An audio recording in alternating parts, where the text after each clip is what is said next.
જય શ્રી કૃષ્ણ બાળકો, કેમ છો? મજામાં તો છો ને? આજે આપણે ઘટોત્કચની વાર્તા સાંભળીશું. 5 પાંડવોમાં ભીમ ને અર્જુન ભારે બળિયા હતા. કૌરવોના કપટને કારણે પોતાનું રાજપાટ છોડીને પાંડવોને વનમાં જવાનું આવ્યું. વનમાં જતા જતા ભીમને હિડિંબ નામના રાક્ષસ સાથે લડવાનું થયું. ભીમે તો આ હિડિંબ નામના રાક્ષસને હરાવી દીધો ને હિડિંબની બહેન હિડિંબા સાથે ભીમે લગ્ન કર્યા હતા. આ હિડિંબા નામની રાક્ષસીથી ભીમને ઘટોત્કચ નામનો પુત્ર થયો હતો. ઘટોત્કચ જ્યારે જન્મ્યો ત્યારે એના માથે વાળ ન હતા, એ ટાલિયો હતો. વળી એનું માથું તો મોટું ઘડા જેવું હતું, એટલે એનું નામ ઘટોત્કચ પાડ્યું હતું. પાંડવોનો વનવાસ તો ચાલુ હતો, એટલે એમને આ જગ્યા છોડીને બીજી જગ્યાએ જવાનું થયું. ભીમે તો આ ઘટોત્કચને હિડિંબાને સોંપ્યો ને આ 5 પાંડવો તો ત્યાંથી દૂર ચાલ્યા ગયા. પણ આ હિડિંબાએ તો પુત્રની બધી રીતે દેખભાળ કરી. ઘટોત્કચને માતા અને પિતા બંનેનો ખૂબ પ્રેમ આપી હિડિંબાએ તેનું પાલન પોષણ કર્યું. હિડિંબાએ તો તેના પુત્ર ઘટોત્કચને રાક્ષસી અને માયાવી વિદ્યાઓ શીખવી. છાની વાત જાણી લેવી, દેખાતા એકાએક અદૃશ્ય થઈ જવું, પોતાની ઈચ્છા મુજબના રૂપ ધારણ કરવા, કોઈ તને યાદ કરે તો તરત જ હાજર થઈ જવું વગેરે ઘણી વિદ્યાઓ શીખવી અને હોશિયાર બનાવ્યો. આમ ઘણા વર્ષો વીતી ગયા. પાંડવો તો ભારતની યાત્રાએ હતા. આ વનવાસમાં ઘણા સ્થળોએ તો રાક્ષસી પ્રાણીઓની જ વસ્તી હતી, પરંતુ ભીમ અને અર્જુન સાથે હોવાથી એમને પ્રાણીઓનો ભય ન લાગ્યો. આ બંને ભાઈઓ તો યુદ્ધ કળામાં પાવરદા હતા. આ વનમાં ઘણી બધી ઊંચી નીચી ભેખડો આવતી હતી. આ ભેખડો ચઢવાનું ઘણું આકરું લાગતું હતું. ત્યાં એમને મુશ્કેલી થઈ. 5 પાંડવો, કુંતી, દ્રૌપદી ને તેમની સાથે થોડાક મુનિઓ પણ હતા. આ સૌને શિખર પર જવું હતું, પણ રસ્તો પૂરાઈ ગયો હતો. બધા થાકીને ફેંફે થઈ ગયા હતા. ભીમ 4-5 જણને તો ઉંચકી શકે, પરંતુ આટલા બધાને તો એ કેવી રીતે ઉંચકી શકે? ભીમે તો પોતાના પુત્ર ઘટોત્કચનું સ્મરણ કર્યું. ત્યાં તો ઘટોત્કચ તરત જ ભીમની સામે આવીને ઊભો રહ્યો. કારણ કે આ ઘટોત્કચને તો તેમની માતાએ ઘણી બધી વિદ્યાઓ શીખવી હતી. તેમાંથી આ એક વિદ્યા હતી કે તને કોઈ યાદ કરે તો તરત જ તેની સમક્ષ હાજર થઈ જવું. ઘટોત્કચ તો ભીમની સામે બંને હાથ જોડીને બોલ્યો, મને કેમ બોલાવ્યો? ભીમે કહ્યું, અમને બધાને તું ઉપાડીને પેલા શિખર પાસે લઈ જા, અમારે ત્યાં જવું છે. પોતાની રાક્ષસી તાકાત અજમાવીને ઘટોત્કચે તો બધાને પોતાના શરીર પર ઉંચકી લીધા ને ઘટોત્કચે તો મોટો જબરો કૂદકો માર્યો ને પછી તો આ બધા એક સાથે પેલા શિખરના ટોચ પર આવી ગયા. ઘટોત્કચે તો બધાને સાચવીને ઉતાર્યા ને તરત જ પાછો જતો રહ્યો. પછી તો આ બધા પાંડવોએ ઘટોત્કચની તારીફ કરી ને કહ્યું કે મહાબળિયો છે આ વીર, ભીમ કરતા પણ સવાયો છે. ક્યારેક કોઈ એવો પ્રસંગ આવી જશે તો આપણે તેને જરૂર યાદ કરીશું.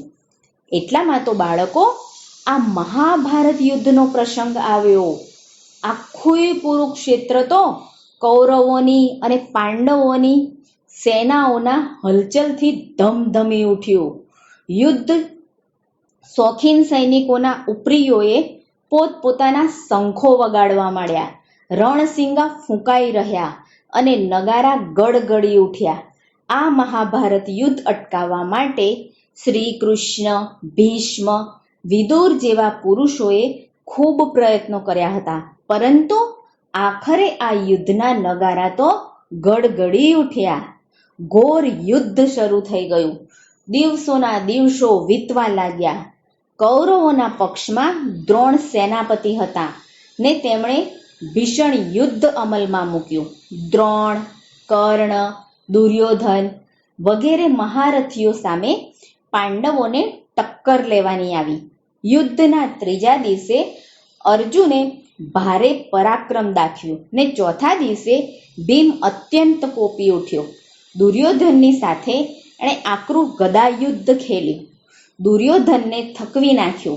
ભીમનું આ સ્વરૂપ જોઈને દુર્યોધને તેની સામે 10,000 હાથીઓની સેના મોકલી.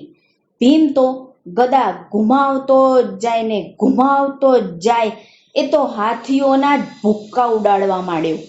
ભીમની ગદાનો એક જ ઘા અને હાથી તો ભોંય તળીએ ભેગા થઈ જાય.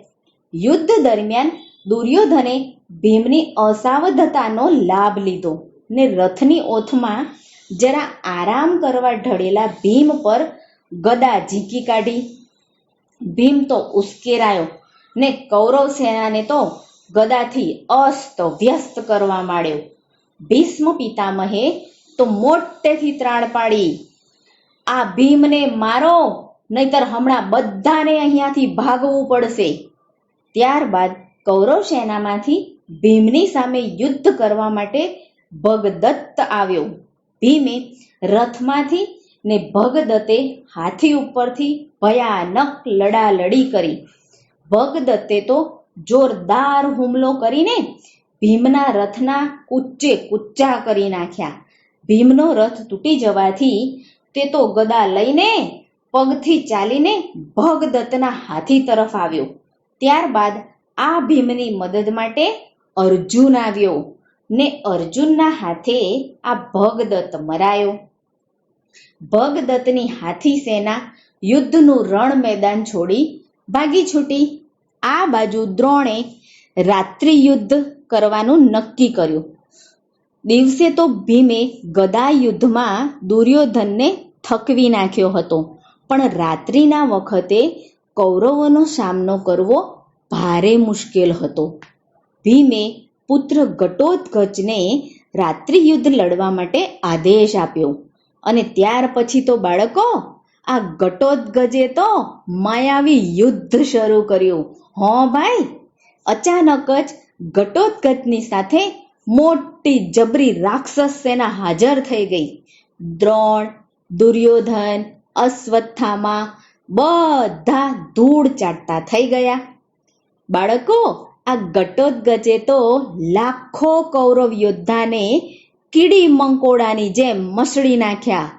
ઘટોત્કચે તો તેમની માતાએ શીખવેલી માયાવી શક્તિનો ભરપૂર ઉપયોગ કર્યો.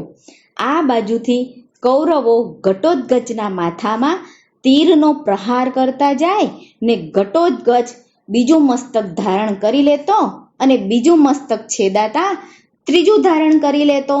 આમ એની માયાવી વિદ્યા જીતી ગઈ ને કૌરવ સેના ભાંગી પડી.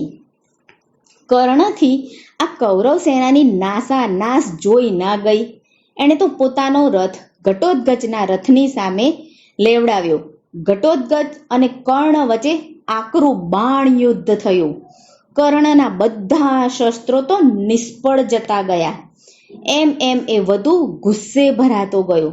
કર્ણએ તો મારું અથવા તો કે મરું એવો નિશ્ચય કરી એણે વધુ બળ અજમાવ્યું. એ તો એક પછી એક એમ બાણોનો વરસાદ ઘટોત્કચ પર કરતો જ રહ્યો. આ ઘટોત્કચ પણ કંઈ ગાંજ્યો જાય તેમ નહોતો. તે પણ તેની માયાવી શક્તિથી કર્ણની સામે આ ભયંકર યુદ્ધ ખેલી રહ્યો હતો. દુર્યોધન આ બધું જોઈ રહ્યો હતો ને તેણે કર્ણને બૂમ મારીને કહ્યું કે હવે હદ થાય છે કર્ણ, અટકાવ આ શત્રુને. કર્ણથી દુર્યોધનની આ વાત સહન ના થઈ. તેવામાં જ ઘટોત્કચ તો ઉછળીને કર્ણના રથ ઉપર ચડી બેઠો. ઘટોત્કચના એક હાથમાં તો ગદા અને બીજા હાથમાં માયાવી શક્તિના ઝાડના થડ અને ડાળખા ઘટોત્કચે તો કર્ણને ત્રાહિમામ પોકારાવી દીધો. એ તો કર્ણની બોચી પકડી માંડ્યો ઝૂડવા. કર્ણ તો બરાબર મુશ્કેલીમાં આવી ગયો. જો જરા કંઈ ઢીલ કરે તો ઘટોત્કચ તેને મારી નાખે. એ વખતે તેને ઇન્દ્રે આપેલી સાંગ યાદ આવી. આ સાંગ એટલે અર્જુનને મારવા રાખી મૂકી હતી. આ સાંગ તેણે ઘટોત્કચ ઉપર છોડી. ત્યાં જ ઘટોત્કચ તો બેભાન થઈને ઢળી પડ્યો. પરંતુ ઘટોત્કચે તો મરતા મરતા પણ પોતાનું શરીર પર્વત જેવડું મોટું કર્યું ને લડવા લાગ્યો. પણ સાંગની શક્તિથી એનું શરીર નીચે જમીન પર પડ્યું ને કૌરવોની તો એક આખી સેના કચડાઈ મરી. ઘટોત્કચના શરીરમાં 1000 હાથી જેટલું જોર હતું. એનું મૃત શરીર પર એનો પરચો આપતું ગયું. ઘટોત્કચના મૃત્યુથી પાંડવ સેનામાં હાહાકાર ફેલાઈ ગયો. એકમાત્ર કૃષ્ણે 5 જન્ય શંખ ફૂંકીને આનંદ જાહેર કર્યો કે જે થયું તે સારું થયું, કેમ કે કર્ણે ઇન્દ્રે આપેલી સાંગ જો ઘટોત્કચ ઉપર ન વાપરી હોત તો આના પછીની લડાઈમાં એનો ઉપયોગ એ અર્જુન ઉપર કરત તો અર્જુન ન બચત. ઘટોત્કચે અર્જુનનું મોત પોતે લઈ લીધું. આમ આ ઘટોત્કચ મરતા મરતા પણ વીરગતિ પામી ગયો. વાર્તા થઈ ગઈ પૂરી, બાળકોને મજા પડી. આવજો બાળકો. જય શ્રી કૃષ્ણ. નમો નમઃ.